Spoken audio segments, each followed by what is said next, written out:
So it's been about 10 years since I was on my high school spring break trip. My friends and I went to a coastal town, and we stayed in a place on the beach. It was beautiful, and while we were there, we took a charter boat to go dolphin watching, and a few of us even did some fishing. While reminiscing about this trip recently, I thought about how I haven't really done any fishing in Pokemon. There are something like 40 different fish-like Pokemon throughout all the generations. So I thought today we could kick back, hop on the SS Anne, and go fishing. Let's see if I can catch them all. Hey there, Internet. Welcome back to Purple's Living Origin Dex adventure. This is an ever-evolving story, so if you haven't watched the Generation 1 videos, there's a playlist in the description. In this series, I am attempting to complete a Living Origin Dex, and I'm using this cool sticker book I got from the thrift store to keep track. Now that's enough for me. Let's catch up with Purple. It looks like he just boarded the ship. When Professor Oak offered me this opportunity after finishing my Pokedex, I wasn't sure I'd like it. But hey, this is really nice. The wind in my hair, complimentary drinks, and a trip around the world to catch Pokemon in every region. I couldn't ask for a better gig. I've got my fishing rods with me, and I'm all set to go. The captain tells us our first stop is Johto. I guess I could have walked, but hey, a boat ride is a boat ride. I'm not going to complain. When we dock, we are in Olivine City, a cute coastal town boasting an impressive lighthouse. Before even leaving the harbor, I can make my first catch. Fishing off the dock here allows me to catch Chinchou and Lantern. These are some of my favorite fish Pokemon, so I'm really happy to have them be my first catches. We were allowed to explore around Johto a bit before we left again. I had a chat with some locals about some rare fish.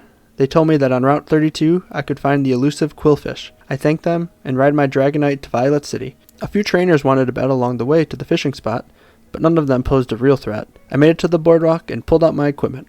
The fishers nearby said this might take hours to reel in, but after only about 20 casts, quillfish was mine. I could explore around the region more, but I know I'll be back here soon. The locals congratulated me when I flew back into Olivine, and then pointed me south to the Whirl Islands. I surfed down and caught a few mantines. I kept one, and gave the rest to the people who have been helping me. With a firm handshake and a goodbye, I boarded back on the ship. Our next stop is Sinnoh. I was only in this region briefly before, but I hear it's beautiful, and that the mountain in the middle is astounding. Over the PA system, our captain tells us we have 2 stops in this region, Canalave and Sunyshore City, but we aren't actually going to dock. All of the encounters can be found in the waters surrounding these cities. Outside Canalave, I caught Finneon with the good rod and Luminion with the super rod. In Sunyshore, the Mantike were just begging to be caught. They were jumping out of the water like dolphins. We threw a net to catch a couple. We all kept one and threw the rest back. This one is just so cute. Look at its little face. And with that, Sinnoh complete. On to Alola. Our first destination on the collection of islands is Pony Island. The shorelines here are a little too shallow for the ship, so I board a smaller boat and make our way to the docks. Just east, I found Pony Breaker Coast, a small black gravel beach.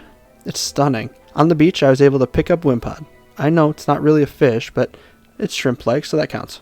After chasing the little thing for longer than I'm willing to admit, I'm ready to move on. One of the big sporting attractions of Alola is mantine surfing, and this is how I'm going to get over to our next beach. I hop on its back, and off we go. Without Eevee on the board, like back home, this is a breeze. I can jump and spin and crash to my heart's content. Woo! That was so much fun. We ended up surfing to the secluded shore on Uluula Island. In the waters here, I am able to catch Wishiwashi and Bruxish. It's gross, but almost really adorable. I catch another huge wave back to Pony Island and board back on the ship. I need to find some aloe. My skin is starting to get a burn. Another couple of days go by unremarkably, and I'm enjoying the amenities though. This cruise is much nicer than I was expecting it to be. But before long, we have docked at the sprawling Castelia city in the Unova region. This is a full day stop, and we'd have to travel quite a ways inland to catch some of the fish. Everyone hops on a smaller vessel, and we head up a river on the western side of the region, stopping first in Driftvale City. We were told to travel in a clockwise path around western Unova, and the boat would be waiting for us by the tube-line bridge. In the waters around Driftvale, I was able to reel in Alomomola. Try saying that name 5 times fast. Heading northwest up Route 6, I found a smaller river that was home to Basculin. Nice. Continuing our path into Chargestone Cave, I was able to catch the cute little eel-like thing, Tynamo. My hair is getting really frizzy in this cave, so I think I need to keep on moving. I watched the planes take off and land in Mistralton City for a while, tightrope walk the narrow walkways on Route 7, and made my way into Icarus City. In the puddles around town, I was able to snag our last catch for today, Stunfisk. One last jaunt through Route 8, and I meet back up with our boat to return to the cruise ship.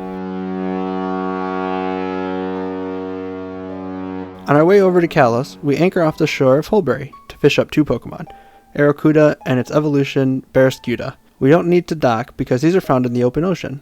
After a couple of hours, we've all caught our fair share. Most are returned, but 1 of each are kept. A day later, we arrive in Silage City, and I check in the hotel in town. This is our only overnight stop. The beach is so beautiful that we were given the time to enjoy it. After dropping my bags off in my room, I head down to the beach to do some fishing. Starting off easy with my good rod, I was able to wrangle in a screlp and clauncher. Feeling confident in my abilities today, I thought I was going to try for something bigger. After a few attempts, I caught this amazing shrimp-looking thing, Clawister. For the next hour or so, all that I was getting was getting stuck in seaweed. It was really annoying. It would catch on my line and let go. Catch and let go. So frustrating. I talked to a person nearby, and they said that it probably was a Dragalge messing with me. They gave me some special bait, and wouldn't you know, it was. I caught the Dragalge, gave it a few choice words, and put it in its new Pokeball home. After spending the night in the wonderful hotel, it's back aboard the ship and on our way to the last stop, the Hoenn region. I can't believe it's almost over. The reviews on the brochure read 7.8 out of 10. Too much water. Well, that sounds just like the place for me. Time to find lots of fish. We arrive in Slateport early in the morning, but I can still hear sounds coming from some market in town. I am instantly drawn in. It reminds me of Porto Mariando and Paldea. Well, boo, there's no auctions here though. The sailors in the area let me know that we can find the fish we're looking for in the routes surrounding Mauville. One of the other guys on the cruise and I made our way up. To the east of the city, we caught Carvana and Sharpedo, and to the north, behind this house, Barboach and Wishcash. I hope this wasn't someone's fish pond or anything. I may have just stolen from this family. Oh well, they can catch another one if they want to. We make our way back to Slateport, haul in hand.